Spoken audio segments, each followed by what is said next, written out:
আমি বললাম, সাধু বাবা, আপনি আমার সাথে কি করছেন? সাধু বাবা বলল, এই মেয়ে তোমার মনের আশা পূরণে দরকার না? আমি বললাম, জি বাবা। তাহলে আমি যা করছি চুপ করে দেখো, কোনো কথা বলতে পারবা না। আমি বললাম, আচ্ছা ঠিক আছে সাধু বাবা। তারপর সাধু বাবা আমার সরলতার সুযোগ নিয়ে আমার সাথে যা করল তা শুনলে বন্ধুরা তোমাদের মাথা গরম হয়ে যাবে। তাহলে চলুন বন্ধুরা, গল্পটি শুরু করি।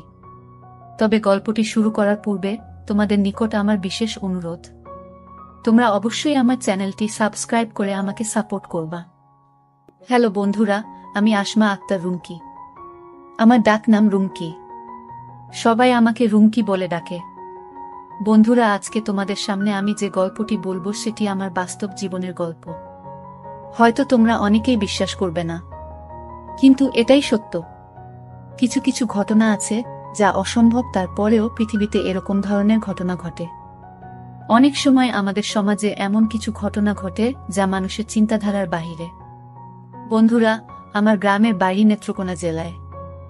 আমি একজন অতি সামান্য সাধারণ গড়ের মেয়ে। আমার বাবার আর্থিক অবস্থা খুবই খারাপ ছিল। আমরা 2 ভাই 4 বোন। বাবা মা সহ আমাদের ফ্যামিলিতে মোট সংখ্যা ছিল 8 জন।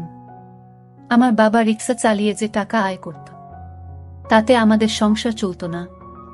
খুব কষ্ট করে আমাদের চলতে হতো। আমাদের ভালো কোনো কাপড় চোপড় ছিল না। খাবার দাবারে আমরা অনেক কষ্ট করতাম। মাঝে মধ্যে আমাদের উপোসও থাকতে হতো। এত বড় ফ্যামিলি খরচ চালাতে আমার বাবা হিমশিম খেয়ে যেত।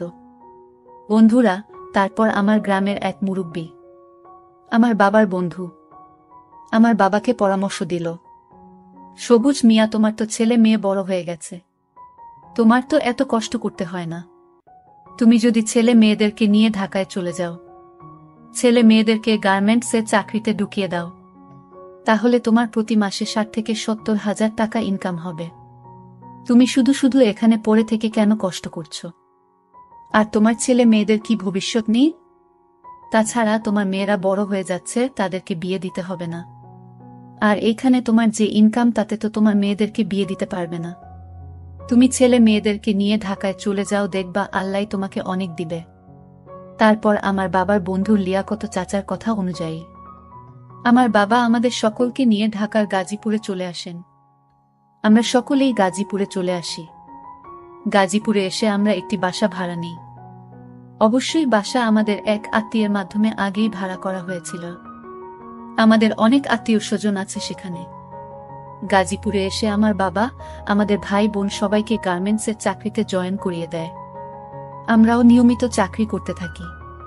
প্রথম মাস আমরা বেতন পেয়ে সবাই খুশি। প্রথম মাসে আমাদের সবকিছু বাদ দিয়ে প্রায় 30,000 টাকা আমাদের হাতে থাকে। আমার বাবা মা সবাই খুশি, কারণ আমরা আমাদের ফ্যামিলিতে যে অভাব ছিল সেই অভাব মনে হচ্ছে দূর হয়ে যাবে। পরিশ্রম করতে করতে একদিন আমরা বেশ কিছু টাকার মালিক হয়ে যাই, কারণ আমাদের পরিবারের সবাই ছিল উপার্জনকারী। আমাদের হাতে যখন বেশ কিছু টাকা হলো, তখন বাবা এই টাকা দিয়ে আমাদের গ্রামে একটি ঘর তৈরি করলেন। মাঝে মধ্যে আমরা ঈদ বা অন্যান্য অনুষ্ঠানে বাড়িতে গিয়ে সেখানে কয়েকদিন থাকতাম। তারপর আবার আমাদের কর্মস্থলে চলে আসতাম। কিন্তু আমরা বেশিরভাগ সময় থাকতাম গাজীপুরে। সেখানে আমরা সকলে চাকরি করতাম। এইভাবে চাকরি করতে করতে বাবা একদিন হঠাৎ আমাকে বলল, মা রুমকি, তুই বড় হয়েছিস, এখন আমার ইচ্ছা তোকে কোনো একটা ভালো ছেলে দেখে বিয়ে দিয়ে দেওয়া। মারে, আমার উপর তো এটা ফরজ। এখন তুই কি বলিস? আর মা, তোমার যদি কোনো ছেলে পছন্দ থাকে তাহলে আমাকে বলতে পারো। আমি বললাম, না, আমার এরকম কিছু নাই বাবা, তোমরা যা ভালো মনে করো, যেখানে ভালো মনে কর সেখানে আমি রাজি। তারপর আব্বু চতুর্দিকে লোক লাগানো, ঘটক লাগানো, আমাদের গ্রামে এবং অন্য জায়গায়। অবশেষে আমার আব্বু আমাকে বিয়ে দেওয়ার জন্য একটি পাত্র খুঁজে পেল আমাদের গ্রামের পাশের গ্রামে। ছেলেটি আমার দেখে পছন্দ হলো। খুব হ্যান্ডসাম এবং সুস্বাস্থ্যের অধিকারী। প্রথম দেখায় আমার তাকে ভালো লেগে গেল। তারপর পারিবারিকভাবে আমাদের বিয়ে হয়ে গেল। বিয়ের যখন প্রথম রাত, আমি বসে রইলাম বাসর ঘরে। হঠাৎ রাত যখন 12টা বাজে তখন তার উপস্থিতি আমি বুঝতে পারলাম। আমি তাকে সালাম দিলাম। তারপর সে আমার পাশে বসল। অর্থাৎ এক কথায় বাসর ঘরে যে সব আনুষ্ঠানিকতা করা হয় সে সম্পূর্ণই পালন করল। কিন্তু দুঃখের ব্যাপার হল, সে গায়ে গতরে সুস্বাস্থ্যের অধিকারী হলে কি হবে? সে কিন্তু সেদিন আমার কিছুই করতে পারেনি। তাকে দেখে মনে হয় সে অনেক শক্তিশালী মহাপুরুষ হবে, কিন্তু তার ভিতরে যে কিছুই নেই তা আমি তো বুঝতে পারি নাই। মনের ভেতরটা খারাপ হয়ে গেল প্রথম দিনেই। ভাবলাম প্রথম দিন যেহেতু হয়তো তাই এরকম হয়েছে, হয়তো আনইজি ফিল করছে, পরে ঠিক হয়ে যাবে এই ভেবে আমি নিজেকে সান্ত্বনা দিলাম। পরের দিনেও সে আমার কাছে আসলো, কিন্তু কি আশ্চর্য ব্যাপার, মাত্র 2 মিনিটে সব শেষ হয়ে গেল। অনেক কষ্টে আমি আমার দিনেগুলো পার করতে লাগলাম। এইভাবে প্রায় 1 মাস পার করলাম, কিন্তু তার কোনো পরিবর্তন নাই। কি করব তখন আমি কিছু বুঝতে পারতেছিলাম না। তারপর তাকে পরীক্ষা করানোর জন্য ডাক্তারের কাছে নিয়ে গেলাম, তাতেও কোনো লাভ হলো না। এইভাবে আমার দিনগুলো চলতে লাগলো, কিন্তু মনের যে কষ্ট দুঃখ কাউকে বলার মতো সাহস পাচ্ছিলাম না। আর এই সকল বিষয় তো কাউকে বলাও যায় না। এভাবে চলতে লাগলো আমার দিন। বিয়ের প্রায় 3 বছর হয়ে গেল। আমার শাশুড়ি মা আমাকে মাঝে মধ্যে বিভিন্ন ধরনের আজেবাজে কথা বলতো, আর বলতো 3 বছর হয়ে গেছে বিয়ে হয়েছে, এখনো নাতি নাতনির মুখ দেখতে পারি নাই। কি দুর্ভাগা আমি। শাশুড়ির মুখে এরকম ধরনের কথা শুনে আমার মনের ভেতরটা হুহু করে কেঁদে উঠল। শাশুড়ি মাকে তো আর বলতে পারি না যে মা, আপনি নাতি নাতনির আশা করবেন কিভাবে? আপনার ছেলে যে কিছুই পারে না স্বামীকে সুস্থ করে তোলার জন্য, স্বামীর কাছ থেকে ভালো কিছু পাওয়ার জন্য। আবার আমি আমার স্বামীকে নিয়ে ডাক্তারের কাছে গেলাম। ডাক্তার ভালো করে পরীক্ষা করল। পরীক্ষা করার পর আমাকে বলল, দেখুন আপনার কোনো সমস্যা নেই, সমস্যা হচ্ছে আপনার স্বামীর। তারপরেও আমি আপনাকে স্বামীকে কিছু ওষুধ লিখে দিচ্ছি, ওই ওষুধগুলো আপনার স্বামীকে খাওয়াবেন, কাজ হয়েও যেতে পারে। ওষুধগুলো এনে আমি আমার স্বামীকে খাওয়ালাম। ওষুধগুলো আমি আমার স্বামীকে 1 মাস খাওয়ানোর, তার মধ্যে কোনো পরিবর্তন দেখতে পেলাম না, সেই আগের মতোই অবস্থায়। মোট কথা অনেক কবিরাজ, অনেক ডাক্তার দেখালাম তাকে, কিন্তু কোনো কাজ হলো না। আর এদিকে আমার শ্বশুর, আমার শাশুড়ি মা নাতি নাতনির মুখ দেখার জন্য পাগল হয়ে গেল। আমাকে বিভিন্ন সময় বিভিন্নভাবে গালিগালাজ করতে থাকে। সন্তান না হওয়ার কারণে তারা আমাকে বিভিন্নভাবে প্রায় কথা শুনিয়ে থাকত। মানবতার দিকে তাকিয়ে তাদের মুখে মুখে কথা বলতাম না, সবকিছু নির্বে আমাকে সহ্য করতে হতো। অনেক চিন্তায় পড়ে গেলাম, এখন কি করব আমি? এই মুহূর্তে আমাকে কি করা উচিত? মাঝে মধ্যে মনের অবস্থা এমন খারাপ হতো যে আমি যে কারো সাথে পরকীয়া করি, কারণ আমার একটা সন্তান দরকার, তাহলে আমার স্বামীর বাড়ির সবাইকে খুশি।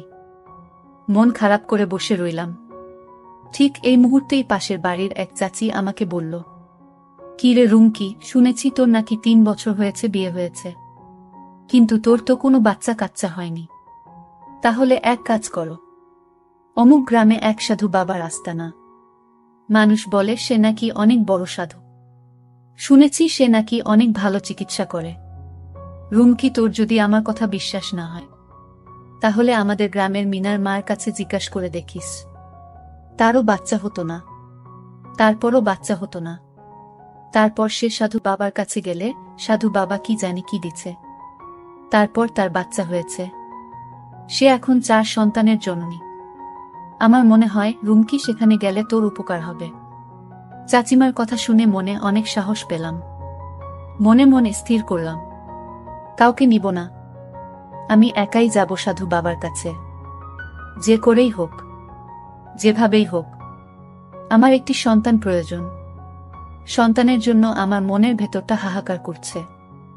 আর তাছাড়াও সন্তানের জন্য আমার শ্বশুর শাশুড়ি আমাকে অনেক কথাবার্তা শোনাচ্ছে, অনেক নির্যাতন করছে, মানসিকভাবে যন্ত্রণা দিচ্ছে। তাই আমি ভাবলাম যেভাবেই হোক আমার একটি সন্তান প্রয়োজন। আমার সংসার বাঁচাতে, সংসারের সকলের মুখে হাসি ফুটাতে আমার একটি সন্তান প্রয়োজন। পরের দিন আমি চলে গেলাম সাধু বাবার আস্তানায়। সাধু বাবার আস্তানায় গিয়ে দেখি মানুষের অনেক লম্বা সিরিয়াল, সবাই রোগী, অনেকেই অনেক ধরনের সমস্যা নিয়ে সাধু বাবার কাছে এসেছেন। আমিও গিয়ে লাইনে দাঁড়িয়ে রইলাম। হঠাৎ করে আমার ডাক পড়ল। আমি সাধু বাবার এখানে গেলাম। সাধু বাবা আমাকে বলল, মা তোমার কি সমস্যা শুনি তো দেখি একটু। তারপর আমি সাধু বাবাকে বললাম, সাধু বাবা আমার বিয়ে হয়েছে 3 বছর হয়েছে, কিন্তু আমার স্বামী আমাকে কিছুই করতে পারেনি, যার ফলে আমার এখনো বাচ্চা কাচ্চা হয়নি।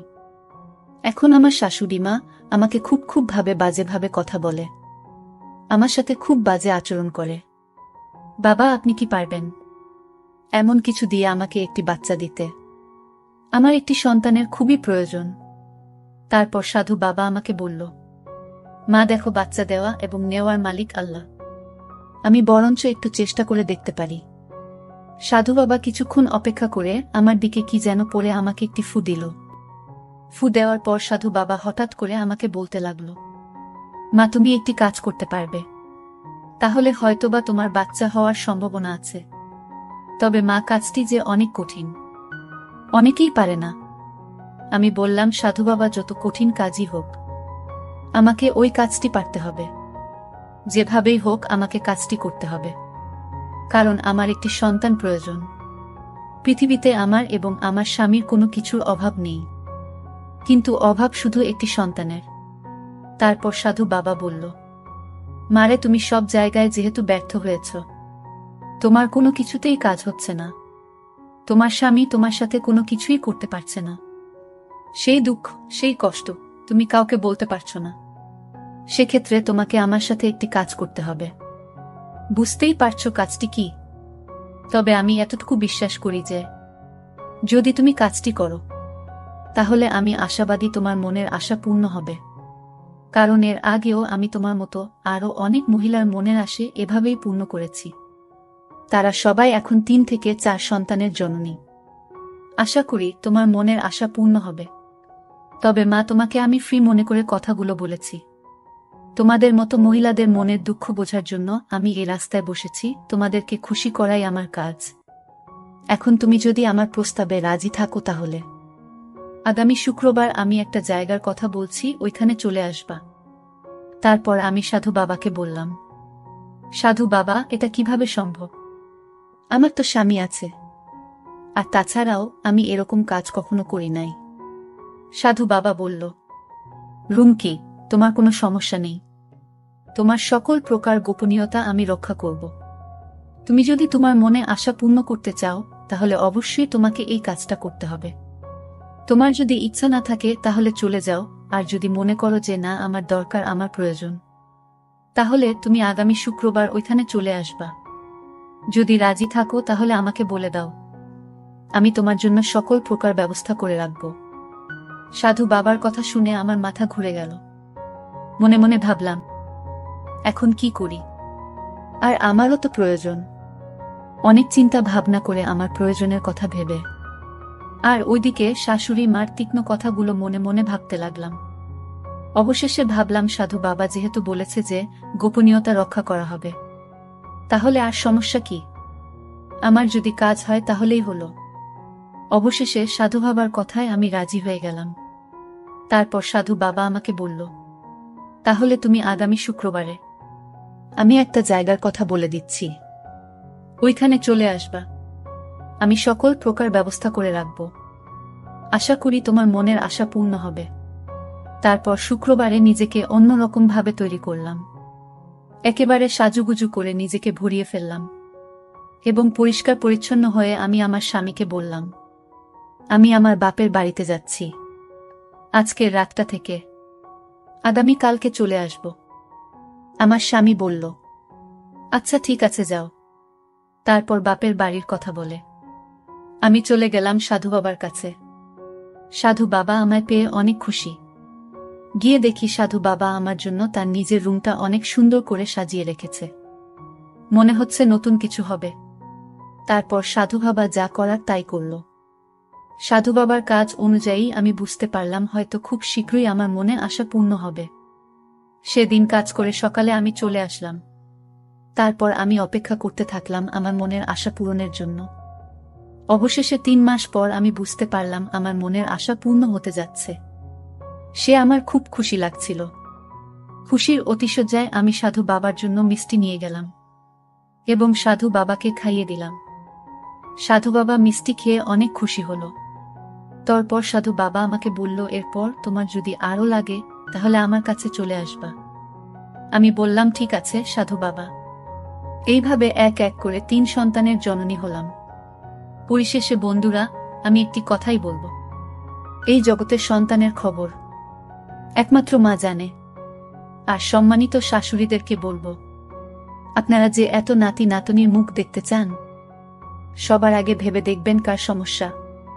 কোনো কিছু না ভেবেই অন্যায়ভাবে আপনারা যে আপনাদের ছেলের বউয়ের সাথে দুর্ব্যবহার করেন, অনেক অকথ্য ভাষায় কথা বলেন, যার ফলে আপনাদের বউ মারা আড়ালে আঁকড়ালে এমন কিছু কাজ করে বসে যা আপনারা কখনো কল্পনাও করতে পারেন না। তাই আমি বলবো, আসুন আমরা সচেতন হই এবং একে অপরকে বোঝার চেষ্টা করি। বন্ধুরা, তোমাদের নিকট আমার একটি ছোট্ট প্রশ্ন, এ গল্প থেকে তোমরা কি শিখতে পারলে? দয়া করে কমেন্ট করে জানাবে। বন্ধুরা, ভিডিওটি যদি ভালো লাগে তাহলে একটি লাইক দিন। আর তোমরা যদি এরকম ধরনের ইন্টারেস্টিং ভিডিও পেতে চাও তাহলে দয়া করে আমার চ্যানেলটি সাবস্ক্রাইব করো।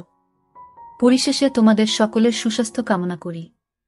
ভিডিওটি দেখার জন্য তোমাদের সকলকে অসংখ্য ধন্যবাদ।